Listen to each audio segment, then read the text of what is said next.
하나님 말씀 히브리서 11장 4절 말씀입니다. 자, 히브리서 신약성경 히브리서 11장 4절 말씀이 신약성경 365페이지입니다. 자, 히브리서 11장 4절 말씀 우리 한 목소리로 합독하겠습니다. 시작. 믿음으로 아벨은 가인보다 더 나은 제사를 하나님께 드림으로 의로운 자라 하시는 증거를 얻었으니 하나님이 그 예물에 대하여 증언하심이라. 그가 죽었으나 그 믿음으로써 지금도 말하느니라. 아멘. 자, 오늘 말씀 제목 함께 읽을까요? 시작. 나는 어떻게 살까? 다시 한번 시작. 나는 어떻게 살까? 자, 오늘 주님을 기쁘시게 하는 사람도 오늘 두 번째 시간입니다. 히브리서 11장 말씀을 우리가 나누고 있어요. 얼마 전에 그 뉴스에서 27살 된 한 청년의 얼굴과 신상을 공개를 했어요. 뭐 저희 딸아이랑 같은 나이 또래인데 그 얼굴과 신상을 공개해서, 그래서 왜 저걸 공개했나 해서 제가 그 뉴스를 보니까 신상을 공개한 이유가 교제 범죄에 대한 예방을 위한 것이라 그랬어요. 교제 범죄. 이 교제 범죄라는 게 좀 생소할 수 있겠지만 사실은 요즘 이런 범죄가 굉장히 많이 일어나고 있어요. 무슨 얘기냐면 이게 이성 교제를 하잖아요. 그런데 이성 교제 가운데 또 문제가 생겼을 때 끔찍하게 살인 사건을 저지르는 일들이 지금 종종 일어나고 있는 상황입니다. 그래서 이 교제 범죄에 대한 예방, 즉 앞으로 이 사람 얼굴 잘 기억하고 만나지 마라, 뭐 이런 의미도 있는 것 같습니다. 조심해라 이런 얘기겠죠. 마치 성범죄자처럼 이 사람은 조심해야 된다, 뭐 이렇게 지금 예고하고 있는 근데 큰 형벌 중에 하나죠.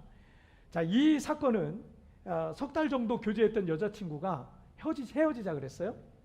그랬더니 미리 준비해간 흉기로 여자친구를 수차례 찔러가지고 살해했던 아주 끔찍한 살인 사건이었습니다. 그런데 그것도 여자친구의 어머니가 그 자리에 함께 있었는데 이 자신의 사랑하는 딸이 이 남자의 칼에 잔인하게 죽는 모습을 지켜볼 수밖에 없었던 그 어머니의 이 마음은요, 여러분 얼마나 지옥 같겠습니까?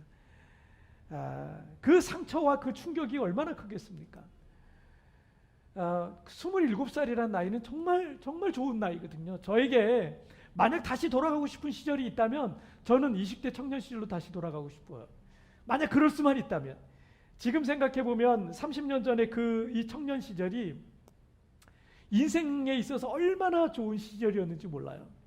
앞으로 살아갈 자신의 인생을 꿈꾸고 설계하고 준비하고 이것저것 여러 가지 도전도 해볼 수 있는, 정말 그 시기를 다시 살라 그러면 더 잘 살 수 있을 것 같아요. 그런 너무너무 정말 인생에 있어서 가장 좋은 시기가 아닌가 이런 생각이 듭니다. 그런데 이 청년은 27살의 나이에 사람을 죽였어요. 그리고 신상도 공개되어서 앞으로 사회에 나올 수 있을지 없을지 모르겠지만 사회에 나온다 할지라도 이게 사회 속에 다시 이렇게 동화되기가 사실 어려운 그런 그런 상황이 된 게 아닌가 생각이 듭니다. 앞으로 살아야 될 시간이 지금까지 살아온 시간보다 훨씬 길지만 이 청년은 이제 어쩌면 평생을 감옥에서 벌을 받으며 지내야 할 수도 있을 것입니다. 사람이 태어날 때는 내 의지와 힘이 아닌 부모님의 의지와 힘으로 태어납니다. 하지만 태어난 이후부터는 어떻게 살아야 하는지, 그리고 어떤 죽음을 맞아야 하는지, 결국은요 본인의 의지와 본인의 선택에 따라서 어떤 삶을 살게 될 것인지 또는 어떤 죽음을 맞게 될 것인지를 그 본인의 의지와 노력 가운데 결정되어지는 경우가 많습니다. 짧은 인생을 살았어도 오늘날까지 정말 많은 사람들의 깊은 감동과 영감을 주는 사람들이 있어요. 정말 인생은 짧게 살았지만 정말 많은 사람들에게 지금까지도 영감과 감동을 주는 사람이 있는가 하면 장수를 했어요. 굉장히 오래 살았음에도 불구하고 역사 속에서 대대로 욕을 먹는 그런 저주의 대상도 있기도 합니다. 우리 모두에게는 인생이라는 시간이 누구에게나 똑같이 주어져 있습니다. 우리에게 주어진 이 인생을 우리는 어떻게 살아야 할까요? 우리 첫 번째 주제부터 한번 볼까요? 함께 읽겠습니다. 시작. 최상의 삶을 드려라. 다시 한번 시작. 최상의 삶을 드려라. 자, 제목이 좀 특이하죠. 원래는 최상의 삶을 살아라 이렇게 해야 되는데 최상의 삶을 드려라, 하나님께 드리라는 의미예요. 자, 오늘 본문에는 형과 동생인 한 형제였지만 대조되는 이 두 사람의 신앙과 인생이 기록이 되어 있는 걸 볼 수 있습니다. 4절 말씀을 함께 보시겠습니다. 시작. 믿음으로 아벨은 가인보다 더 나은 제사를 하나님께 드림으로 의로운 자라 하시는 증거를 얻었으니 하나님이 그 예물에 대하여 증언하심이라. 그가 죽었으나 그 믿음으로써 지금도 말하느니라. 자, 아담과 하와가 에덴 동산에서 쫓겨나서 낳은 첫 번째 아들이 가인이었습니다. 그리고 그 다음에 태어난 아들이 아벨이라는 아들이 태어났어요. 그런데 이 구절에서 동생인 아벨이 가인보다 더 나은 제사를 드림으로 하나님께서 그를 의롭다라고 인정해 주셨다. 의로운 자라 하시는 증거를 인정을 받았다라는 그런 말씀이 있는 걸 볼 수 있어요. 아벨과 가인이 똑같이 하나님 앞에 제물을 가져와 제사를 했어요. 그런데 동생인 아벨의 제사가 더 나은 제사였다라고 말씀하고 있습니다. 이 창세기 4장의 이 사건으로 되돌아가 보면 가인은 성장하면서 농사꾼이 됐고요. 아벨은 목축을 했습니다. 세월이 지난 후에 가인은 추수한 곡식과 채소와 열매 같은 걸 가지고 제물을 삼아서 그걸 여호와께 드렸고요. 아벨도 목축을 하니까 양 새끼를 가져와서 여호와께 제물로 바쳤다는 거예요. 자, 창세기 4장 4절과 5절 말씀을 좀 비교해서 한번 좀 볼 필요가 있는데, 먼저 창세기 4장 4절에서 아벨은 자기도 양의 첫 새끼와 그 기름으로 드렸더니 여호와께서 아벨과 그 제물은 받으셨으나 라고 기록하고 있고요. 창세기 4장 5절에서 그러나 가인과 그의 제물은 받지 아니하신지라 가인이 몹시 분하여 안색이 변하니 라고 기록하고 있습니다. 왜 하나님께서 아벨의 제사는 받으시고 가인의 제사는 받지 않으셨을까요? 뭐가 문제였을까요? 제물에 대한 문제였을까요? 아니면 예배자의 태도에 대한 삶에 대한 문제였을까요? 자, 가인은 곡식으로 제사를 드렸고 아벨은 양의 피의 제사를 드렸기 때문에 많은 학자들은 제물에서 그 문제를 찾기도 합니다. 제물에 문제가 있는 것이다.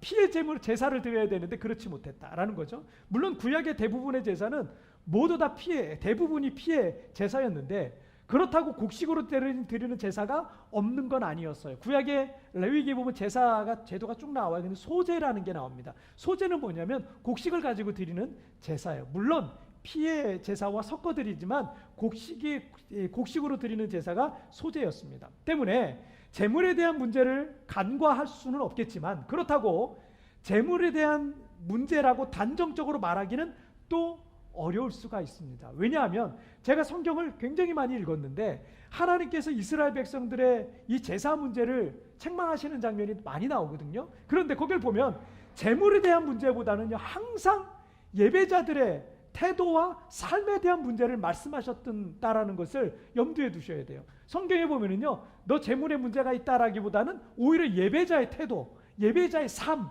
이런 것을 그 중심, 그 마음, 거기에 문제가 있다라는 것을 말씀하시는 것을 볼 수 있습니다. 자, 그런데 제가 이 창세기 4장 4절과 5절 말씀을 묵상하고 살펴보다가 비교적 최근에 번역된 이 NLT라는 번역이 있어요. 이 NLT라는 영어 성경을 살펴보다가 제가 은혜를 받았어요. 양의 첫 새끼와 아벨이 양의 첫 새끼와 그 기름으로 드렸다라고 했는데 이 양의 첫 새끼 자체가 이 얼마나 귀한 거예요. 우리는 뭐 목축업을 안 하지만 마치 내가 잘 키워가지고 새끼를 낳는데 그게 얼마나 귀하겠습니까? 그 자체가 정말 귀한 겁니다. 마치 정말 대학을 졸업해서 이제 취직을 합니다. 취업 준비를 막 여러 개 여기저기 수십 군데 이력서를 써가지고 드디어 원하는 회사에 취직을 했어요. 취직을 해가지고 이제 한 달을 열심히 일했는데 그 첫 번째 받는 월급이 얼마나 귀합니까? 그래서 우리나라에서는 그 첫 번째 받는 월급 가지고 그 부모님 내복 사드리고 뭐 이런 전통이 있잖아요. 굉장히 좋은 전통이죠. 그 너무 귀한 거예요. 그리고 우리 크리스찬 청년들 중에는 그 첫 번째 받은 월급을 그냥 통째로 하나님께 첫 것이니까 첫 열매니까 하나님께 드린다. 이렇게 드리는 그런 청년들도 있습니다. 그 귀한 걸 바치는 거하고 비슷한 거예요. 자, 그리고 이 NLT 번역에서 이런 표현이 있어요. 그 부분이 The best portion이라는 부분이 있어요. The best portion은 뭐냐면 최상의 부분이라는 거예요. 최상의 부분. 최고의 부분, 이런 단어를 쓰고 있어요. 여러분, 이 베스트란 단어에 조금 우리가 집중했으면 좋겠어요. 이것이 바로 아벨의 제사였던 거예요. 그는 하나님 앞에 예배를 드릴 때, 뭔가 제물을 드릴 때 가장 귀한 걸 드렸어요. 베스트를 드렸어요. 최상의 것을 하나님께 드리고 싶었습니다. 그래서 자기가 열심히 돌본 양떼들 중에서 첫 새끼, 그리고 그 중에서 가장 좋은 부분, 베스트 포션을 가져다가 하나님 앞에 제물로 드렸던 거예요. 그 베스트의 마음, 최상의 것을 드리고자 하는 이 마음이 아벨의 제사였습니다. 그래서 창세기 4장 4절에서 아벨과 그의 제물은 어떻게 해요? 받으셨다 그랬어요. 아벨과 그의 제물만 받으신 게 아니에요. 아벨과 그의 제물은 받으셨다는 말하고, 5절에서는 가인과 그의 제물은 받지 않으셨다라고 말씀하신 거예요. 단지 제물의 문제만은 아니었던 것 같습니다. 아벨의 중심과 마음과 삶을 하나님께서 받으셨고요. 가인의 비뚤어진 마음과 삶은 받으실 수가 없는 거예요. 말라기 1장 8절 말씀을 한번 보시면 이런 말씀이 있어요. 함께 읽어볼까요? 시작. 만군의 여호와가 이르노라 너희가 눈먼 희생제물을 바치는 것이 어찌 악하지 아니하며 저는 것 병든 것을 드리는 것이 어찌 악하지 아니하냐. 이제 그것을 너희 총독에게 드려보라. 그가 너를 기뻐하겠으며 너를 받아주겠느냐. 자, 이스라엘 백성을 다스리는 총독에게 가축을 바칠 때 다리 저는 것, 병든 것처럼 보잘것없는 걸 가져가면 과연 그 총독이 기쁘게 받겠느냐는 거예요. 기쁘게 받겠느냐. 만약 그런 보잘것없는 걸 선물이라고, 총독에게 주는 선물이라고 또 세금이라고 만약에 갖다 바친다면 당장의 죽음을 면치 못할 겁니다. 그런데 이스라엘 백성들이 병들고 다리 저는 것, 정말 쓸모없는 것, 죽을 날이 가까운 것, 이런 가축들을 데려다가 하나님 앞에 제사랍시고 바쳤다는 거예요. 재물이 얼마나 좋으냐의 나쁘냐의 문제가 아니라 그 재물을 바치는 사람의 중심과 자세가 잘못되어 있었기 때문에 주님께서 진노하신 겁니다. 말라기 1장 9절 말씀도 보실까요? 1장 9절 보시겠습니다. 자, 1장 9절. 자, 만군의 여호와가 이르노라 너희는 나 하나님께 은혜를 구하면서 우리를 불쌍히 여기소서 하여 보라. 너희가 이같이 행하였으니 내가 너희 중 하나인들 받겠느냐라고 말씀하고 있어요. 하나님께 여러분 기도를 응답해 달라고 우리 기도하는 거 아니겠습니까?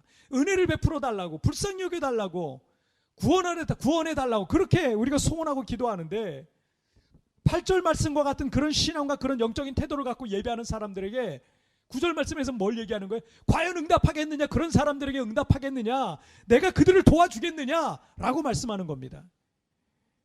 하나님께서 아벨과 그의 제물을 받으셨듯이 내가 하나님 앞에 드리는 이 예배와 삶을 정말 하나님이 내 삶을 받고 계시는가? 이게 중요한 거예요. 지금 여러분들이 교회에 나와 있는 것, 지금 온라인 예배를 켜고 여러분 유튜브를 켜고 지금 그 자리에 앉아 있는 것 자체가 중요한 게 아니라 정말 내가 중심으로 하나님 앞에 나아가고 있느냐, 이게 중요한 겁니다. 지금 우리가 하나님 앞에서의 중심과 마음과 태도는 바른지 한번 점검해 봤으면 좋겠어요. 여러분 회사에서 직장의 상사 앞에서는 어떻게든 더 잘 보이려고 애를 쓰면서 하나님 앞에서는 다리 저는 것, 병든 것을 바쳤던 이스라엘 백성들과 같이 어쩌면 가인과 같은 그런 잘못된 자세를 갖고 있는 건 아닌지 우리 자신을 돌아보면서 회개해야 될 것입니다. 우리가 신앙을 갖고 있는 이유, 또 우리가 기도하는 이유는 하나님께서 내 삶을 축복해 주십사 하는 마음과 소원이 있는 거 아니겠어요? 그런데 말라기 1장 9절의 말씀과 같이 보라 너희가 이같이 행하였으니 내가 너희 중 하나인들 받겠느냐라고 책망하시는 이 소리가 어쩌면 나를 향해서, 우리를 향해서 지금 책망하시는 주님의 음성일 수 있습니다. 나는 아벨과 같이 하나님 앞에 베스트 포션을 드리고 있는가? 여러분의 시간에 베스트를 드리고 있는가? 여러분의 재능에 베스트를 드리고 있는가? 여러분들이 갖고 있는 것에 베스트를 드리고 있는가? 여러분의 중심과 마음에 베스트를 드리고 있는가? 정말 나는 아벨과 같은 삶을 살고 있는가? 하나님께서 내 마음속을 들여다보실 때 정말 나는 하나님 앞에 최선과 베스트의 삶을 살아가고 있는지 여러분 돌아보시길 바랍니다. 1643년 영국의 청교도 신학과 신앙을 계승하는 이 장로교인들이 중심이 되어서 웨스트민스터라는 곳에 모였습니다. 그래서 국회의원들 30명하고 신학자들 121명, 총 151명이 모여서 5년 7개월에 걸쳐서 웨스트민스터 소유리 문답이라는 것을 작성했습니다. 평신도들이 꼭 알고 있어야 될 기독교 교리 107개의 교리적 질문을 통해서 평신도들의 신앙교육을 하기 위한 목적으로 정말 기본적으로 이건 꼭 알고 있어야 된다라는 그런 내용이에요. 그렇게 작성된 문서입니다. 107개의 질문 중에 첫 번째가 뭐냐면 사람의 제일 되는 목적이 무엇인가? 이게 첫 번째 질문입니다. 사람은 왜 존재하는가? 나는 왜 사는가? 우리는 어떻게 살아야 하는가라는 것을 묻고 있는 질문입니다. 자, 이 질문에 대한 답이 뭐냐면 사람의 제일 되는 목적은 하나님을 영원롭게 하고 영원토록 그를 즐거워하는 것이다 라는 겁니다. 우리 사람의 제일 되는 목적은 하나님을 영원롭게 하는 겁니다. 맨날 세상의 것들과 썩어질 것들만을 즐거워하는 삶이 아니라 하나님을 즐거워하는 거예요. 하나님 안에 있는 걸 즐거워하는 거예요. 하나님과 함께하는 걸 즐거워하는 거예요. 하나님을 위해 사는 걸 즐거워하는 거예요. 하나님을 기쁘시게 하는 걸 즐거워하는 거예요. 그게 바로 우리가 존재하는 목적이라는 겁니다. 그 존재의 의미를 여러분 잊으면 안 됩니다. 우리가 하나님을 떠나면 우리는 살아있으나 그 영은 죽은 자와 같습니다. 오늘 본문의 아벨은 자신의 삶에 있어서 가장 꼭대기에 늘 하나님이 계셨어요. 그 사람의 중심과 마음 안에 늘 하나님이 계셨어요. 하지만 가인의 경우는 하나님이 아닌 자기 자신과 세상의 욕심이 그 꼭대기에 자리 잡고 있었던 겁니다. 그래서 가인은 지저스 퍼스트, 하나님 먼저의 삶을 살 수가 없었어요. 하지만 아벨은 언제나 지저스 퍼스트, 하나님 우선, 하나님 중심의 삶을 먼저 살고 있었기 때문에 자신의 삶을 하나님께 제물로 바칠 수가 있었던 겁니다. 언제나 아벨은 베스트의 삶을 살았던 거예요. 베스트, 언제나 하나님께 최상의 삶을 제물로 바치며 살았던 겁니다. 자신의 삶의 베스트를 언제나 하나님께 드렸던 겁니다. 자, 우리 두 번째 보실까요? 두 번째 읽겠습니다. 시작. 너는 죄를 다스려라. 다시 한번 시작. 너는 죄를 다스려라. 자, 우리가 이 세상을 살아갈 때 늘 하나님 앞에 베스트의 삶을 드리며 살아가야 되는 것과 함께 힘써야 될 두 번째는 죄를 다스리는 삶이에요. 자, 창세기 4장 7절 말씀을 한번 읽겠습니다. 시작. 내가 선을 행하면 어찌 낯을 들지 못하겠느냐. 선을 행하지 아니하면 죄가 문에 엎드려 있느니라. 죄가 너를 원하나 너는 죄를 다스릴지니라. 하나님께서 가인의 문제를 정확하게 드러내셨어요. 그러니까 가인은 하나님 앞에 제물을 바치기 전부터 그의 마음에 문제가 있었던 거예요. 제사를 드리기 전부터 마음에 문제가 있었던 거예요. 그런 상태에서 하나님 앞에 제물을 갖고 와서 제사를 한들 하나님께서 받으실 리가 없었던 거죠. 자, 이 구절의 하반절을 유진 피터슨의 그 메시지 성경을 제가 살펴보니까 내가 잘못하여서 죄가 숨어 너를 덮치려고 하니 너는 죄를 다스려야 한다 라고 되어 있어요. 우리가 죄에 빠지거나 범죄하게 되면 그때부터 우리는 죄라는 맹수의 먹잇감 후보가 되는 거예요. 사탄의 사정권에서 벗어나는 방법은요, 우리가 선을 행하는 겁니다. 여러분, 사탄의 사정권에서 멀리 벗어나고 싶습니까? 마귀가 우리를 괴롭히지 못하도록 멀리 벗어나고 싶습니까? 선을 행하십시오. 하나님 말씀을 대로 살아가는 거예요. 그럴수록 우리는 점점점 더 마귀의 공격으로부터 자유로워질 수 있는 거예요. 하지만 우리가 죄에 빠지기 시작하잖아요. 사탄은 쉬지 않고 우리를 계속 유혹합니다. 이게 유혹이 끝나는 게 아니에요. 죄에 한번 빠지잖아요. 그럼 계속해서 유혹하고 공격하게 돼 있어요. 그리고 죄는 점점 더 깊어지게 되고 나중에는 죄의 깊은 수렁과 같이 거기서 발을 빼지도 못할 정도로 깊어져 버리는 거예요. 그리고 때가 되면 맹수가 먹잇감을 물어뜯듯이 우리의 삶과 인생과 가정을 찢어버릴 수도 있는 게 마귀가 하는 짓입니다. 그 죄는 우리의 인생을 완전히 망가뜨릴 수 있다는 걸 기억하십시오. 때문에 우리는 죄에 끌려다니는 인생이 아니라 죄를 다스리는 인생을 살아야 됩니다. 죄를 다스리지 못하면 우리는 결코 하나님의 축복 속에서 살아갈 수가 없어요. 점점 우리는 하나님의 축복 속에서 멀어질 수밖에 없습니다. 그래서 베드로전서 5장 8절 말씀에서 근신하라 깨어라 너희 대적 마귀가 우는 사자같이 두루다니며 삼킬 자를 찾나니라고 말씀하고 있어요. 우리가 마귀를 대적하고 죄를 다스리는 방법은 늘 깨어 있는 거예요. 말씀으로 깨어 있어야 되고 기도로 깨어 있어야 되고 성령으로 깨어 있어야 되는 거예요. 그래서 여러분, 그런 여러 가지가 있는데 그 중에 하나가 예배를 빼먹으면 안 되는 거예요. 여러분, 예배를 귀히 여기세요. 하나님께서 예배를 통해서 우리에게 말씀하시고 우리를 만나주시고 치료해 주시고 위로하시고 용기를 주시고 믿음을 주시는 거예요. 요즘은 얼마나 이게 좋습니까? 요즘은 예전에는 이 온라인 예배라는 것 자체가 없었지만 요즘은 피치 못할 사정으로 내가 뭐 병원에 있든지 뭐 피치 못할 사정으로 교회를 가지 못할 상황이 온다 할지라도 이렇게 온라인으로 여러분이 하나님 앞에 중심으로 예배를 한다면 되는 거예요. 매번 그러면 안 되겠지만 그렇게 예배를 하시면 되는 거예요. 여러분, 예배를 빼먹으면 안 돼요. 그리고 어떻게 해요? 늘 성경 가까이 하세요. 여러분이 유튜브 시청과 SNS를 하루 종일 여러분 얼마나 많은 시간을 허비합니까? 그 시간에 1분만 떼어서 여러분 하루에 10분이면 돼요. 하루에 15분만 성경을 읽고 묵상해도 우리는 마귀를 이기는 삶을 살 수가 있어요. 하나님의 말씀이 마귀를 대적할 힘을 우리에게 길러줍니다. 아침에 일어나서 그리고 저녁에 자기 전에 짧게라도 하나님 앞에 기도의 무릎을 꿇어보십시오.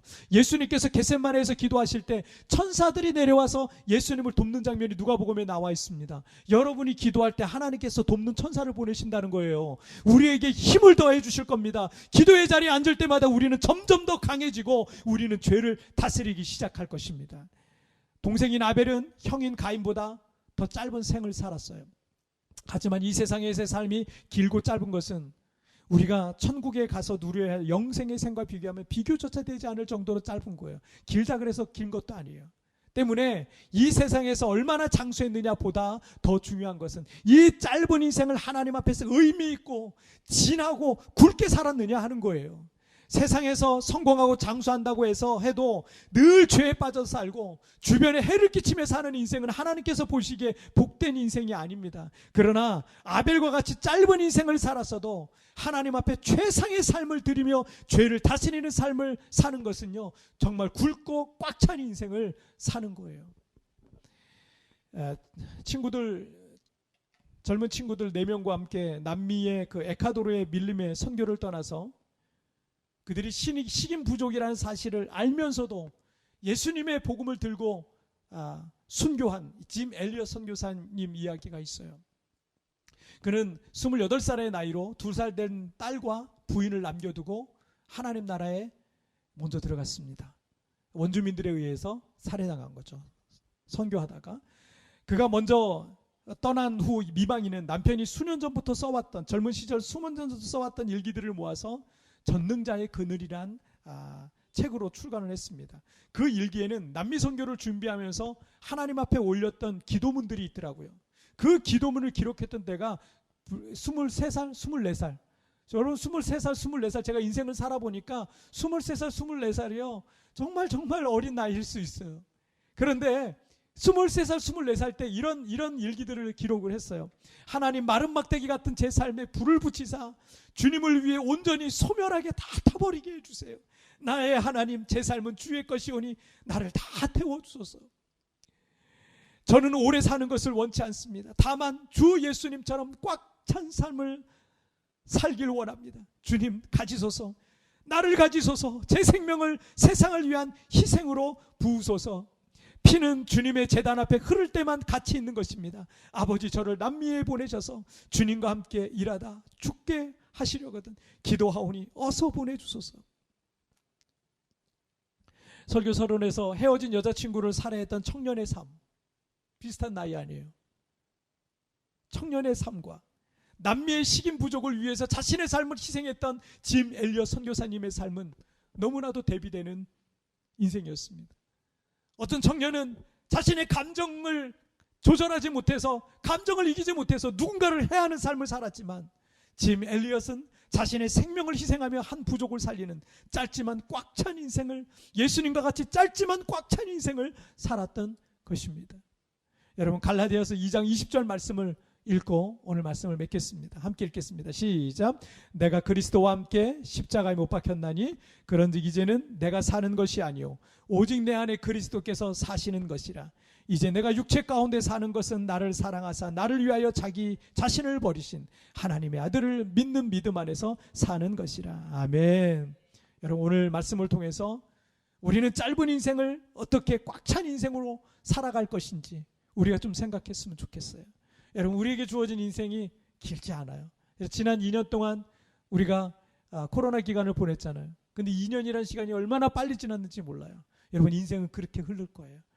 이제 굉장히 빠르게 흐를 겁니다. 짧은 인생이에요.